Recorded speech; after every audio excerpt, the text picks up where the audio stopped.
shot the damage within the rift. Solar, you told us, like, let's start the game. Jace is out. Azir is out as well. What is going to be the main focus? Because the patch has changed, so maybe the bans adapt as well. So you still gotta remember that for Verdant, for example, it is hard to find those very direct bans into them, because whoever you want to ban against, they're going to have so many more champions that they will have no problem rotating into. But I still love the idea of removing Jace, for example, one of the very big champions for Terran, and the champion that is problematic for BAUS on the top lane. Most likely Los RATONES would like to get rid of any lane bullies from the top lane just to make sure that BAUS doesn't suffer. Okay, 2 out of 3, that's still nice, and then removing Victor from the mid lane as well, pretty much with a similar idea, especially now that the Azir for Nemesis, his most played champion display, is not available anymore. Yeah, there are, I mean, technically 3, but I'll only bring up 2 champions that I'd like to highlight. We obviously mentioned the AP changes on this patch, but 2 champions that got relatively significant buffs and changes were Senna and Smolder. And those are 2 champions which I feel are pretty synonymous with Crowny and Reckless's not just name, but also playstyle. So I'm kind of wondering what the priority will be around those champions for Los RATONES and how they're going to handle those both. Senna obviously got more AD carry focused buffs with a slight support nerf, whereas Smolder just got flatly a bit more buffed. And Cho'Gath was the 3rd one, who's also been incredibly overpowered with the Emax. We got to see it today. Yeah. Yeah, with all of those buffs, with T1, still Varus. Yeah, with T1. The more things change, the more things stay the same. Still getting at that Varus first pick. And we will kind of wait with bated breath to see if this is going to be something like a Xinzao and an Ezreal here for Verdant, as a lot of these power picks are still up and available with the way that some of those bans flew. Okay, almost 1 out of 2. Xinzao most likely for Noodle, one of, again, his most preferred champions in the jungle. I like the Talia for Senkax. Last times we talked about Verdant having Talia, it was mostly a pick, either a counter pick into the enemy or a pick away from the enemy's mid laner. But here I like it just by default, because Senkax is a player who is very responsive to what is happening on the map, especially on the bot side of the map or around the big objectives. And Talia allows him to relocate there very easily to join the fight. Giving that priority to the duo. Yeah. Oof. Okay. So far squishy, but a lot of damage. There you go. Yeah. Squishy, you say. I actually quite like this, because now, as Los RATONES, right, you're putting faith in Nemesis champion pool, which I think is never a bad thing to do. And Verdant kind of have to pick between a solid, matchup into Sion, which there are very few of on the patch. You could go double AP solo lanes, go the Gwen. You could maybe go the Aatrox as Tyron. That would be like the comfort. But then you obviously lose out on the bot lane matchups, things like Ezreal for range. But if you go Ezreal, then you don't have a tank killer. You go Jhin, you also kind of don't have a tank killer either. Yeah. But it is going to be a little bit more about setup. So what now Verdant really need is, additional engage out of Obstinatus, which I'm sure he's not going to struggle to find with the way the bans currently lie. And then, something that's really going to change the game here from Tyron on, R4, I would expect. How do you kill Sion? In that sense, do you need to kill Sion? Or maybe there is a world in which Verdant could use Tyron and his love to be on the side lanes, or just a little bit away from the team, helping them out somewhere else on the map. And to give him a very good split pusher, it's just an idea, but we've seen Tyron already pull these ideas out, just having a lot of pressure somewhere on the other side of the map compared to where the rest of the team is, and that's maybe forcing BAUS to also not be able to join the team. We'll see. I mean, they've removed away Gwen, Los RATONES, so they kind of acknowledge that that would be one of the more frustrating champs to deal with. Yeah. I wonder if it's just Aatrox as that second ban. I feel like those are the 2 highest priority picks you could have gone for Los RATONES, and that's just going to be the follow-up. So, I mean, at what point, like, what direction do you really want to go? Like, do you want to blind support into Reckless, who's got, an abundance of, enchanter counter picks? Do you want to try and save top lane for a game-changing pick? Because, I mean, I feel like Cho'Gath, it's buffed, it's stronger on this patch. It's obviously a very good answer directly into Sion. Sion, yeah. You're going to need, effectively, just like a go bar now, Obstinatus, and it's going to need to be long range. It can't be Rel, it can't be Alistar, it has to be Nautilus, or it has to be the Leona. Otherwise, I think they're really going to struggle to get fights going the way that they'd like to. This is looking problematic in terms of what it can do to deal with a lot at the moment, and they're going to wrap it up with any sort of support, maybe even a Rakan to just go in and be happy and then fall back if needed. Ooh, the timer went down. Okay. Yeah, another bulky front line. Jhin is not going to have a fun time on this match. No, No, he's not. I feel like nobody on Verdant is going to have a fun time in this matchup whatsoever. This is probably going to be the Nautilus for Obstinatis. It's hard to see what else they're going into, but for now, Los Ratones are raising up much more problems for Verdant, because how do you cut through their front lane? How do you deal with their engage apart from your Tilly and Xin Zhao? What exactly do you do with the Cho'Gath on the map? So many question marks here with this draft for Verdant, and usually Verdant are the team that we praise for their drafts. True. I mean, I feel like a lot of this is going to start through the mid jungle. For Syncox and Noodle. That's really where they're going to have to make a lot of their bread. There's Nautilus that felt pretty telegraphed in all fairness. And yeah, I would suspect they're going to have to really try and bring it to Velia and Nemesis. Maybe they've got an early game pathing plan. Let's move into game. Number 1. Here we go. It's tradition. All right, well, coming into game 1, Georgia. I was chatting about your background. We've got the meme out of the way. What is your take on what's going on in the Rift today? We've got ourselves Nefiri Ari for LR. That could get pretty spicy. On the other side, I'm looking at a lot of CC combos from Verdant, but maybe not necessarily the most consistent damage. Yeah, I feel like for Los Ratones right here, they've got a pretty much a very well-rounded composition, I want to say. I wanted to see if Carney was going to lock into the game with Comet, Halo Blades, or Lethal Temple, that we're seeing more of the on-hit build onto Varus, but he's playing for pure lane domination, playing against the Jhin lane, right? What I'm very worried about Verdant is that they don't necessarily have a designated tank killer. So if BAUS really does snowball, and he really has changed and builds any remnants of tank items, it'd be really hard to kill him. Looking at the longsword, I take everything I said back. Yeah, of course, he's going damage early. It is BAUS on the Sion. Is he ever really going tank on that champion? Really? Man, hell no. It's gonna be action mark, a second item or something. I'm fairly certain someone would have to come and restrain him and buy his items for him for that to happen. You know what? There were a couple of conversations with Deirdre where he's like, he's in drop and he's like, you're going tank, right, Bowsy? You're going tank here, right? And he's like, yeah, boss, I'm going tank. And he just goes in game and builds like AP or it's not on the champion, right? It's not happening. You can't tame him. It's the way he is. And at that point, I suppose there has to be a bit of a question about where we're at here, because obviously Los Ratones are in fact in the lower bracket, not where we were necessarily expecting them to be. Necessarily, I'll take that out. We were not expecting them to be in the lower bracket. They are the EMEA Masters champions. They came in with this incredible roster that did so well in spring, did so well for the regular season, and then dropped down to Nord as they kind of got wrecked. Not to put too fine a point on it, it was a really good series on that, as absolutely right. Story time will have to wait. Shigenari flashing away, but Reckless waiting here as down comes the level 3 Nefiri. Hot dogs for dinner, and Shigenari is feeling a little overfull and will die for first blood to the dog in the jungle. Right, stories aside as well, we're going to catch them because they're actually very important here for the rest of the game, for the rest of the tournament as well, and the lives of both of these teams. Valia with a very nice invade, takes the blue buff, takes the Gromp, and then wraps around. Shigenari and Obstinatis have absolutely no idea, because even though they were deep woods, Valia managed to actually wrap around them as BAUS will die once, for now, on the top side of the map. The solo bolo coming through from Tayron. Now, Noodle is going to respond with oh boy, is he gonna do it? Okay, phew. Would have been a little bold with everyone knowing where he was. 2022, I saw him flash the pit so many times just to get where he needs to be on time. I wasn't even gonna be surprised if he did that just to get the skull crown. He tried very hard to drag Veneer through a decent playoff run towards the end of that split. Things like his Xin Zhao, despite the historical win rate on it for him not being fantastic, his eye test has always been pretty great, trying even when teams have struggled a little bit. He's always had a way of making that champion look very dangerous. And right now, I know we've had this conversation before, Xin Zhao feels like probably the most potent early game skirmisher coming out of the jungle. Oh yeah, absolutely. Looking about skirmish, I think the skirmish is up top lane. Noodle tried to take the double scuttle coming through from Noodle right here. BAUS, that's a flash. To try and punish this, eviscerating forward is Velia. Tayron going to be a little late. Nemesis flashing over here. Forced to flash out of those Jins out. Charm onto Tayron, who is going to get hit up by that. Rupture his Nemesis for a second or two, but they can keep on hunting. Call the Pipe buys a bit of time. Another eviscerate, and the Dark Daggers keep on going through. And Nemesis gets another. Los Ratones off to the races. At least Verdant did get a kill somewhere else, of course, because Tayron managed to pick up Bowsy.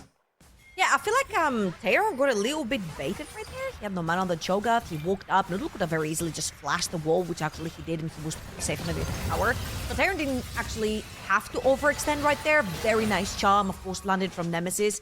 And just to capitalize onto the overstep right there from the Cho'Gath. And I just want to reiterate and remind everyone, because you started a very, very lovely story right there. Los Ratones were never imagined to be on that lower bracket and fighting for their lives right now. However, right here, with one win, they solidify themselves in the LAN, in Copenhagen, on that lower bracket final versus Radisak that's waiting for them, right? Or for Verdant. And for Verdant, it's an even bigger feat if they manage to do that, like beating Los Ratones. Can we remind everyone that this both started in the same group, and we thought Verdant was going to be that one team that really does challenge Los Ratones. In the best of ones, it didn't seem to be the case. Now this is the actual real challenge. You have at least 3 games to prove that you can. He's not exactly like that. Roster doesn't have its own amount of experience. Shigenari, of course, been to things like Worlds and stuff with the likes of, I want to say it was Gambit way back in the day. And of course, the likes of Senkux was at one point on teams like Splice, which you may remember from over in NLC. That lineage now has become more of a star koi over the years in the LEC, but there's some players who certainly had a fair amount of experience there as well. And Noodle, NLC vet, will be looking to help push Verdant that little step further. But of course, to get there, they have to do a little bit of giant slaying.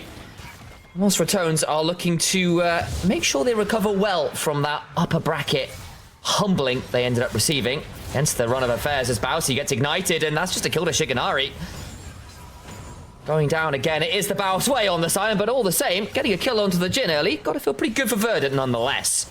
I mean, I'm not gonna lie to you. If that was a Jhin getting a kill onto Sion, I'm like, yeah, okay, but Sion is really scaling. He's just gonna have like his Frozen Hearts, his Randuins, like anything with armor, just point click it in the shop and buy it on Sion, and you'll be fine against Zinzao and against the Jhin. However, right here, of course, BAUS is going more with a bruiser type of build, which means that the Jhin will be able to hurt him much easier than if he was a full tank Sion. So getting Shigenari, early game kills, is going to be very, very beneficial for the side of Verdant. Big time, especially as we're looking probably to go towards that Collector Infinity Edge build, which has been the Jhin staple right now. If you want to start hurting those champions with a little bit more HP, you want to get to that third item where things like the Lord Dominic's Regards can come on in. But hey, welcome to the life of an AD carry. You do need a few items to your name. Still, early game as it stands, pretty even so far. A couple 100 gold in the advantage of Los Ratones, but that's about it. I'll note they also managed to take the early Dragon. Velia did that at the level 4, so they've got that going for them too. Yeah, and there's a 3 versus 3 Omen over on the top side as Crowny. Nice. The bait comes on through. Crowny a little bit greedy with the passing. Trying to throw down the curtain call and don't hit the shots they were aiming for. In comes BAUS as Senkux flashes out of the way of the unstoppable onslaught, who turns up topside, and some summoners blown, but no one dies. That's actually pretty huge, though. Crowny is the core damage right now for the side of Los Ratones, so losing both summoners right before the Void Grubs fight right here could end up being very deadly for the Varus. But as you can see right here, Los Ratones is sort of sandwiching in towards the Void Grubs. The TP is going to come through, though, from Tayron. Hook lands. That's BAUS getting rooted by the Deadly First. Rekka's trying to buy some time. Headbutts Obstinatus into the middle of the pit. Tayron now teleports into himself, looking to play this out. Can start to play around the Grubs. Maybe he can smite one away. Looking to get some kills back. They've already nabbed one of the Grubs. Have Los Ratones. They get the feats of warfare as well. As of course, Crowny picks up a kill. Charm into the knockup, into the dead Cho'Gath. Not looking so much like a Void monster as a tutorial boss. Yeah, I feel like Los Ratones were very, very prepared for these Void Grubs, because even though the Varus lost both summoners, no one was actually really ready to fight this. They've actually instantly sandwiched themselves. Thank you very much for the pose right there to show that as well. Between all 5 Los Ratones members, and then the TP came through from Tayron, didn't have much mana, so Verdant a little bit dizzy about that neutral objective, and Los Ratones absolutely capitalized on that. About 1,500 gold lead right here, and majority of the lead is kind of like spread throughout the map as we're looking at the replay one more time. Oh, no. Jokes. Oh, no. We're back. Okay. Let's have a look. The replay. Okay, so Obstinatus is a little bit too deep, and as you can see, Shigenari is sort of zoned up on the top side, trying to keep Crowny out. And Obstinatus is too far in, but there's no full damage. Tayron too easy, not a lot of mana. Senkux stuck in the bottom side of the map, so you can see that Verdant was pretty much spread too thin around that river, and Los Ratones just capitalized on the one member that was overextended. And really good positioning from Reckless on that Alistair. Gets the headbutt back, puts his Obstinatus in an awful position. BAUS now is somehow very deep, and I suspect he will be going down here. Has got a flash. Where is he going? Of course he's going to the wave. He's heading for the farm. He'll get knocked up, but he'll be able to clear out the wave at the very least. BAUS will never change, will he? Gets feasted, so there's some stacks in the inventory of Dayron, but there you go.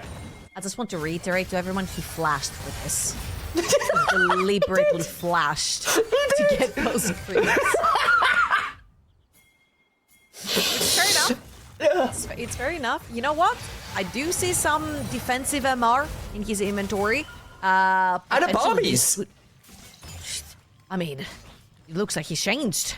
That looks like a defensive first item. I bought Swifties. That's not defensive boots. He's not really changed, has he? I mean, it's only partly changed. Where'd the Barbies go?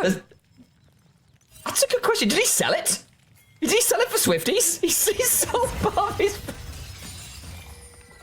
I think he was dead at the time, so I'm assuming he was just debating what item to buy. He didn't just buy it and then sell it. So in fairness, I suspect. When you're faster, you can get to the wave faster as well. I mean, I think Swifties are super high value right here because both Jhin and Taliyah play from a pretty high distance as well. So they do help you somehow close down that distance. At the end of the day, BAUS is going to be more of a nuisance in the team fights for Verdant than anything else. Trying to protect pretty much anyone between Crownie and the in-betweens, which is like Velia and Nemesis trying to make plays as a mid-jungle duo. Yeah. Well, we'll need to keep our eyes on that one, especially as managing to stay even somehow, just slightly ahead of this Cho'Gath. In spite of the usually hyper-aggressive play pattern we see from him, a little Rupture comes on through in the Broken Covenant Cho'Gath, which still is one of the coolest skins in the league. I just love the city he creates when he presses Q. It's pretty awesome. Fight around the dragon, though, so musing about skins may have to wait a second as everyone's trying to fight for vision in the banana bush. Velia will go untargetable for a second. Headbutt pulverized from Reckless! Brings down Obstinatus, has it a heat-seeking engage on that other support. Noodle gonna try and find a moment, does not get to Crescent God anywhere near in time to keep himself alive. A knock-up onto the Cho'Gath, and again, the monster falls. Lost Ratones have been clinical in these team fights. Yeah, I feel Verdant are really weighing the situation when they're trying to fight for those neutral objectives. There's actually no wards, there's no vision, there's no formation for them to try and play those fights. Usually when you're looking at Taliyah's, you're looking at a wall coming in first, you isolate some members, then you kill some others. It's more about the zoning that you can create with things like the Jhin ult and the Taliyah. But right here, it's just Obstinatus trying to clear the way to get inside this river. The waves have been pushed, Elara there first, and they're just engaging him as a 5-man. They had a lot of value there, for sure, and then they managed to turn this around. Nemesis already got so many stacks, and Noodle knows there's no way out, so tries to get something. But look where the carries are. Senkux and Shiganari are miles away, not able to get involved, and Reckless, again with that snap engage. He has been so good at splitting these team fights up, and this is on an engaged champion. That's not an enchanter, it's not something that's kind of backline, which we've often said has been his staple, and the engage options have often not really been there in the draft. Proving us all a little wrong here with a fantastic Alistair game so far. Absolutely, I think everyone is having a pretty good game from the setup of Los Ratones. 205, Velia as well. Great early game invade that gave them that first kill onto Shiganari. And I feel like we haven't necessarily mentioned it too much because it hasn't blown up that much, but we felt like Shiganari and Crownie were going to be the two big carries, respectively, for their teams, particularly for the side of Verdant. I feel like Shiganari had to lift a lot of weight in the damage department for them. He has more than 30% of his team's entire damage distribution, and that's throughout the entirety of playoffs, right? So it's within series that they've dominated and within series that were hard for them. Obstinatus right here. Oh, in No Man's Land. Oh, boy. Well. Sometimes this happens on Nautiluses when you start falling behind. You end up dying as you attempt to face it because you're not really that tanky unless you get Aftershock. We'll try and turn this around onto Velia, who reactivates his Call of the Pack. Sorry, is it Call of the Pack? That's the W. What's the R button again? I'm having a moment. It'll have to wait as I muse on ability names later. Nemesis in a 1v1 with Senkux. Noodle coming down as well, but Nemesis just gets to press R a few times and run away. Yeah, Noodle is around. Does have one more dash. He wants to use that. He'll get the charm. He should be able to walk out here. Managing the cooldown super well. That's really well managed. And it's Hound's Pursuit is the R button. Took me a second to remember as Noodle doesn't get hit by the second charm, but does get to interrupt Nemesis reset just a little. Of course, there's Hex Gates going on, so I don't know how quickly and how long they can stick around. Velia at 2/3 HP, but again, with the Dark and Dice, going to be healing. Charm onto Obstinatus. as Nemesis has decided to stick around. Reckless and Crowny now here, as is Senkux. They really want to potentially contest this. Noodle's gone very deep, presses the R button, in comes the depth charge, but feels a little bold to throw down those ultimates. Flash for the charm, flash in response, keeps at least Obstinatus alive. TPs, I hear, beginning to fly on down towards his pulse. Obstinatus took the wall! Over the wall they're going regardless, but it's a double pulverized knockup. They'll bring down Crowny. Senkux still firing over the wall. Tayron is here as well, and I think Lost Returns may have bitten off a little more than they can actually chew. Remember, Nemesis, no ult, gets feasted, goes down as well. And now Velia in danger in a 1 versus 4. Verdant have found a lot. You can call the back all you want. No one's on the other end of the phone. And a shutdown goes the way of Senkux as Verdant find a huge fight in the bot side. Incredibly great awareness from the side of Verdant. They actually knew that Velia had him back. He was half HP. And then Nemesis had to use everything to get away from Senkux. So it all stemmed from Senkux starting a 1 versus 1 versus Nemesis, chases him out, and then as you can see, Obstinatus gets there, Noodle stays around. They know that they don't have the tools to chase because Nemesis does not have the ultimate, so they do use their strengths versus Los Ratones right here. They do TP Tayron from the tops of the map as well. If you look on your minimaps from that mid lane coming down, you also have Shiganari slowly walking on the Jhin as well, having that curtain call too. I find this was a fantastic opportunity for Verdant. You see the trigger finger from the side of Los Ratones. Is BAUS going to TP? He had TP this entire time. Didn't choose to use it. TP's way late just to grab the creeps that are underneath that tower. It just leaves him with so many question marks, right? Because what if that Sion had actually TP'd and that was a proper 5 versus 5? I genuinely doubted that play at the beginning when you saw Noodle blow his ult early, Obstinatus hook the wall, you're going, oh boy, this is going to be a mess. And then you remember, actually, there is no ult on the Ahri. There is no ult on the Neferi, there you go, that's the name of that champion. Took me, so I was going to call it a Nemesis, and I was like, no, that's the name of the player. And actually, they played that really well as a great curtain call angle, had a great teleport, and you can't ask for too much better. That puts Verdant right back in contention. They're still down 2,000 odd gold, though. And Lost Returns look like they want to play around this as Reckless. Forced to ult and back away. Turn on to the hook lands and a charm in turn, but here comes the Weaver's Wall. And Lost Returns, these last few plays have not been fantastic. A chunk on Develio who eviscerates away. BAUS is also now ulted on in. They get the knock up with the multi-man headbutt pulve. Health bars are low, and actually BAUS can start autoing. I take it all back. There's the Hound's Pursuit, and Tayron can do what he wants, can't get in range to get the feast down. The health bar wasn't executable. Shiganari cleanses and begins to run away, hit with that Q, and BAUS won't chase for him more, but actually good counter punch from Lost Returns after the start of the fight. Got a little ugly. I feel like for Verdant, this was we were winning until we weren't. They just overextended a little bit too much. You can see how great it is when they keep their distance and they can use their tools to catch Los Ratones off guard, to punish them with the CC that they do possess, and especially when you have so many knockups on the side of Verdant. No amount of I keep forgetting the word. No amount of tenacity, there you go, I found it, is going to negate the amount of knockups, right? The Cho'Gath, the Thalia, the Nautilus, they've got really potent CC if they can change together. And they showed us at the very beginning of this fight why it's so strong. So let's watch this one more time. Reckless even has to flash away. State of Corruption will land, and then that's where they catch Nemesis. And look at him. He doesn't even have time to react. She went from knockup to knockup, but then Senkux walks a little too far forward. Obstinatus spoke. Noodle goes back in with super low HP. So even though he uses the ult, BAUS is already on top of him, and Shiganari just doesn't get that front line to sit there and use that curtain call, use his auto attacks. Verdant did something great, and then they just overextended, and Los Ratones took advantage of it. I mean, for a moment, it looked like Shiganari was playing Jax because that was a counter-strike angle there. Man was getting collaterals the entire fight. Do you see how many multi-man Qs he got straight through everyone at the back end of that fight? Nasty stuff from the Varus. Nemesis, though, now looking for an ult, following up with this Ahri, and Senkux flashes the charm, but where is he going? Over the wall comes Obstinatus, multi-man dredge line, and depth charge, I apologize, that's the name of the ultimate. Velia trying to hop away, will get knocked up by the 3 Talon Strike, and Lost Returns have gone a little deep. They'll change the corruption, try to turn this around. It does feel like those counterpunches still being very dangerous. Ends up being a 1 for none in favor of Verdant as they blow a few summoners to come and save their mid laner's life. Yeah, that's a flash down on Senkux, but they end up trading for a kill onto Velia, so it's definitely worth it. I'm very confused on the way that Los Ratones are playing right now, because I'm not very used to that aggression without necessarily a neutral objective being on their sides, or at least something else being taken on the other side of the map. And right here, Verdant, they're going to capitalize on the fact that there's no smite on the side of Los Ratones. They'll take that Rift Herald, and slowly but surely, I feel like Verdant are starting to realize how the composition is supposed to work. This is not your typical front to back as Shiganari. a little bit too far forward. Might have to blow his flash. Noodles around.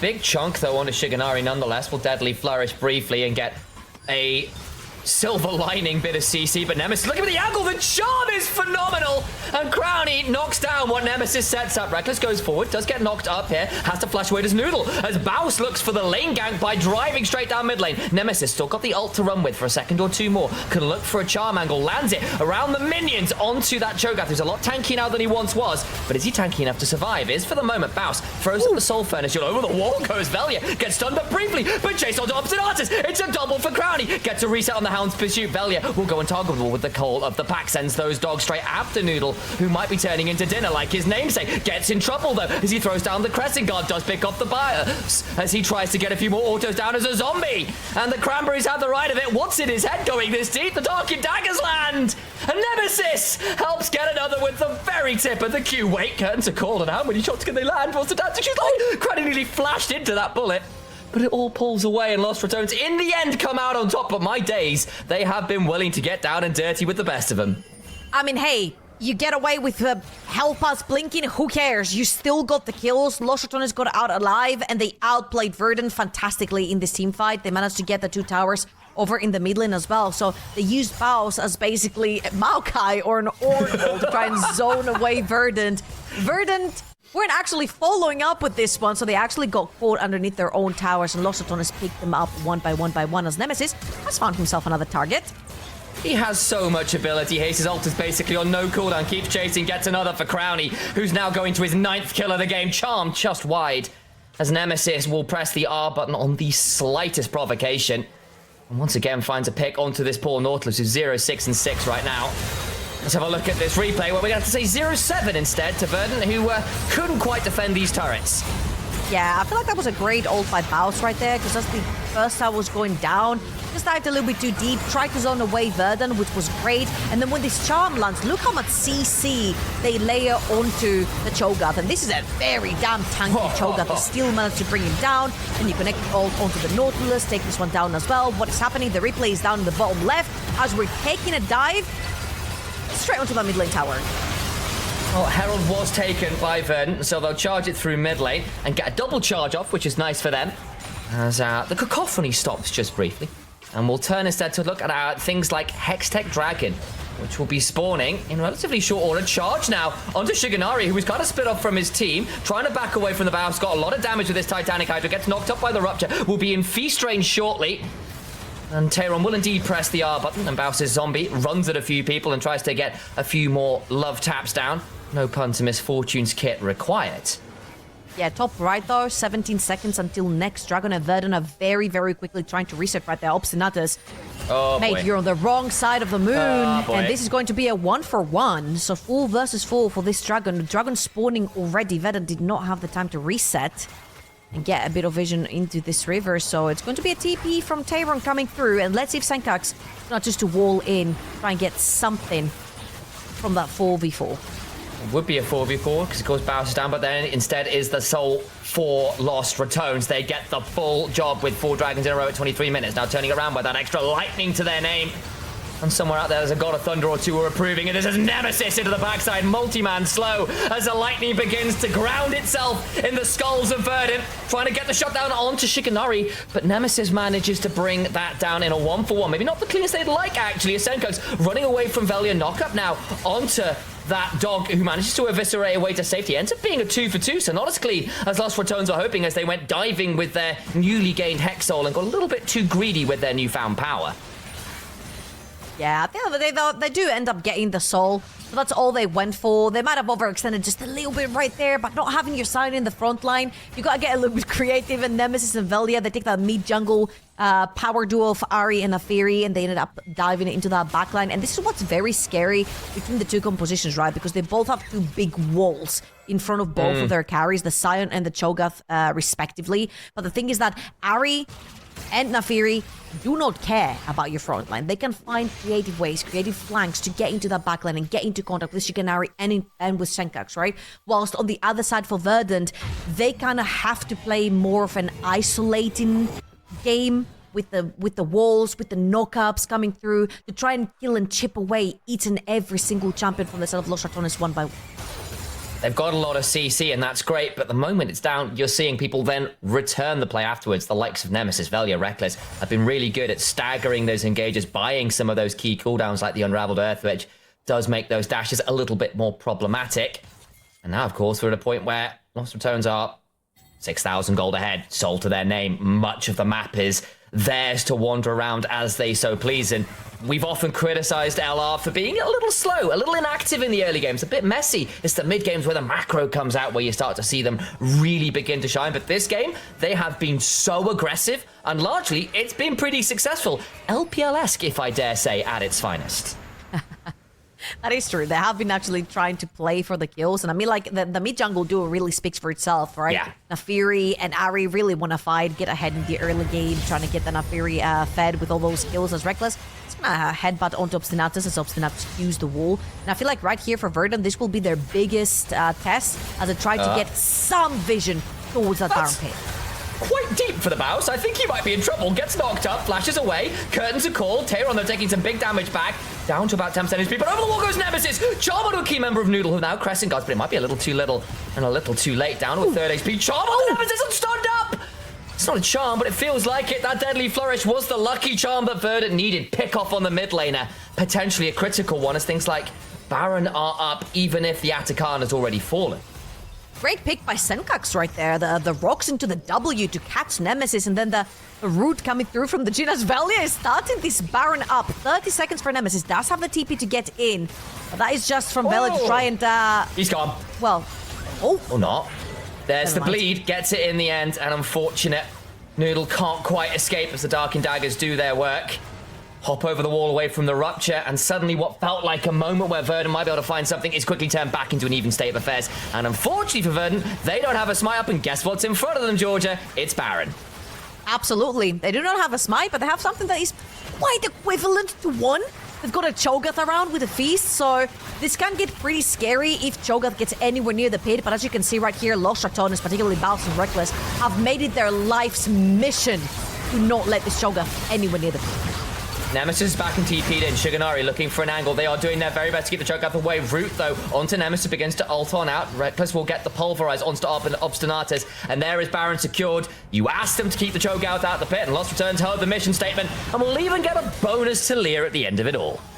Yeah, I'm not sure how Senkax ended up there. I think they were just trying to flank around to get any vision onto the pit as Theron has to flash the wall. It's pretty Lost RATONES dominant right here. Let's be honest, Obstinatus has to Hex Flash away from that bush.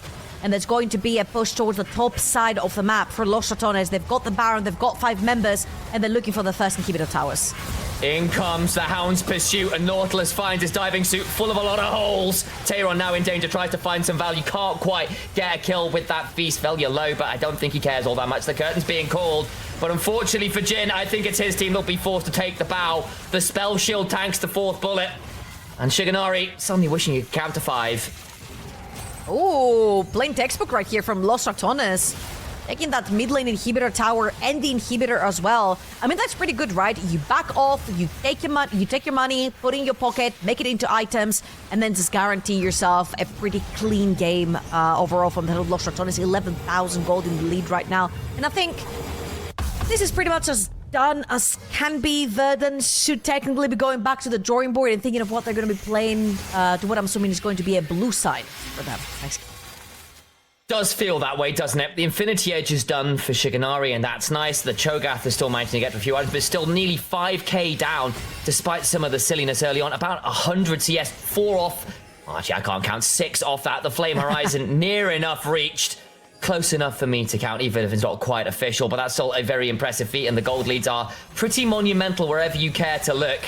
And Verdant, with 14 seconds on the Elder Dragon, have got to try and find a way into this river without getting picked off on the way, and that's going to be no easy feat. All the while, look where BAUS and Crowny are. They're in the base getting the final inhibitor. Yeah, I think they're going to be threatening to actually end the game, because if you look on the top side of the map, there is already a wave running into the base. So Verdant right here, not only are they running back to the base, but now they're also surrounded. Obstinatus going to get jumped on. There's the headbutt, the Pulverize. Gone a little deep for this one, but Reckless can make himself very tanky with the press of an R button, and his will is very unbreakable, as is his body. Unfortunately, on the other side, Verdant look mighty breakable indeed, and LR take him over an E and snap him in half. thrown off the Hell in a Cell through the announcer stairs, 16 feet or whatever the meme is. It has been a shellacking, a bloodbath. What is it, 44 kills in under 30 minutes. Lost Ratones came here to play. They want to go to Denmark and they want to do it fast. They'll do game one at the very least in style.